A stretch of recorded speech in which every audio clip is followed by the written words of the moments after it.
Hi there, coming at you with big red eyes and even bigger hair. Talk a little bit about why Mondays are so important, at least in the state of Colorado. It's Yelling at City Council Day, whoop, whoop. And I wanted to take a minute and talk about my red eyes because you see, this is what happens when a snow is moving in. If you've ever lived in the South or tried to grow things, you know that sudden temperature shifts cause everything organic to start kicking out more pollen to make sure the species can survive. This is how you know a snow is coming, and it's supposed to be a big one today and then another one 3 days from now, which is why the pollen is so bad, and I've yet to stop sneezing all morning long. If that's where you are not alone. All of us look and feel rather disgusting. But what's important about today is the fact that in most places in the state of Colorado, at least, city council meets. I'm embarrassed to tell you, I didn't know this. I had a family member who was an elected member of city council for as long as he was alive, for as long as I was alive, and I still don't know what day they met. Because he was on it, I did not take city council seriously, which kind of makes me an a-hole, and I get that. But it also means that there's a whole lot of privilege. There's a whole lot of privilege in being able to tap out of the process and say, I'm busy, this hurts, it's boring, I have other things to do, and we do. But that's why city council has become a consent agenda, meaning all they do, the mayor does whatever he wants, and city council stamps it off because no one's paying attention. And this is where the really big things happen. On paper, Denver looks really progressive. You'd think we all wore Bernie Sanders hats and like the little pussy hats and ran around all the time talking about like how progressive we are. And it's not true. It's not true. We have one of the most violent police forces in the country. We have one of the least accountability for any person in power, like leaving the police aside. There is no check and there are no balances here, which was horrifying for me to learn. So if you are one of those people, and I'm one of those people, I was one of those people, I'm not trying to shame anyone. I'm trying to urge you to be better than I was, because I had to learn a lot of this the hard way. And I'm trying to make this easier for everyone else around. When you wore the pussy hats and marched in the street, this is what democracy looks like. What you were doing, what we were doing, was saying we didn't like the outcome of a legitimate process. We need to start doing that at city council too.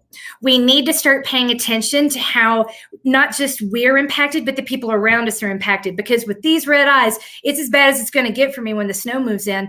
But there are a whole lot of people who are going to be displaced from their homes, who are suffering right now, who are going to die because the mayor has done nothing. He has not opened emergency shelters. He has not arranged emergency meals. He has done absolutely nothing other than get on a plane and hope that no one would find out about it. And our governor, don't get me started. That's why identity politics. I mean, if you want proof positive that you can't rely on that, look no further than our state. We're an embarrassment. And city council is even worse. This day last 2 weeks ago, I live streamed city council and I try to call it like a sports match, bringing fun back to Monday nights. Since you can't have football, you can make a sport out of how some people's rights are being thrown around like balls.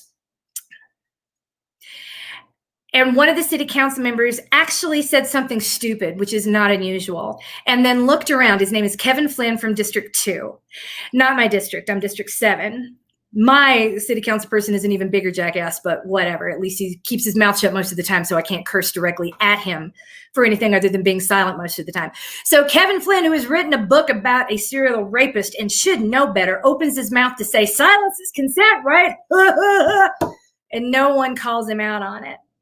And that should tell you exactly what they think of you. Silence is consent.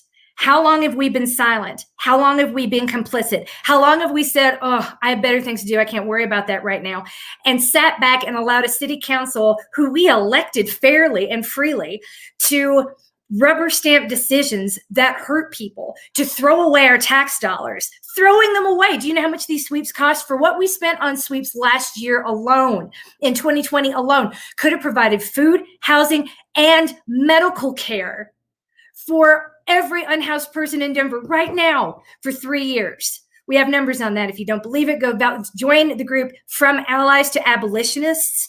We're doing a whole lot of work behind the scenes, and we're spreading all of this good work and all of this good news around. And we're trying to make people see not only how evil this is, but how big of a waste it is, not just of human capital, but of our hard-earned tax dollars, which are supposed to be an investment in our community. Instead, all of it is going to the Denver police force to kill the unhoused. And that's not okay. I'll close on this. My 7-year-old son the other night said to me, we were talking about a friend who he hasn't seen in a while, who has a brother who has autism.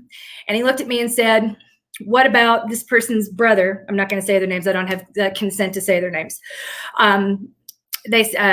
He said to me, when are we going to see this person's brother again? And I said, oh, baby, we haven't talked about this, but he's dead. And you won't be able to see him again for a long time. Because we're Christians. We believe in heaven.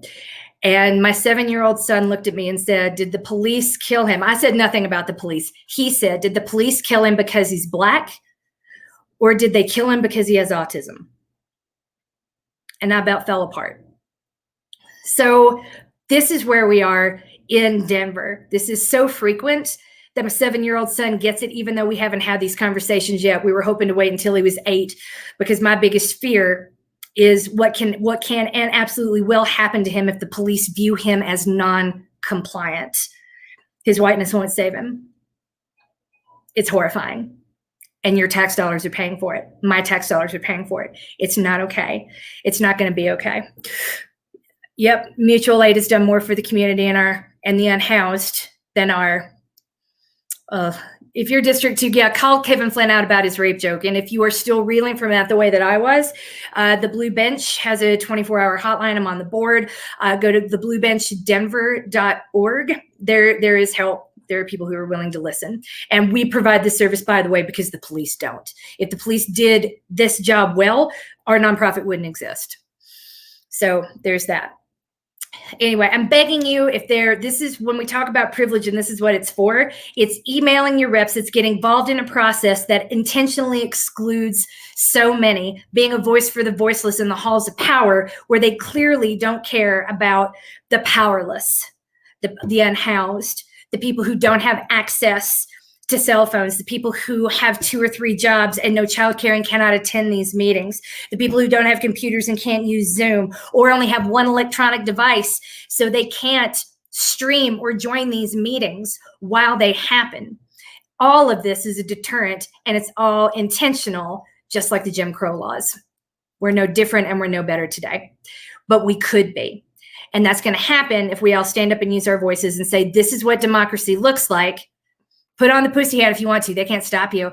Show up to city council, either virtually or in person. There's mutual aid happening outside.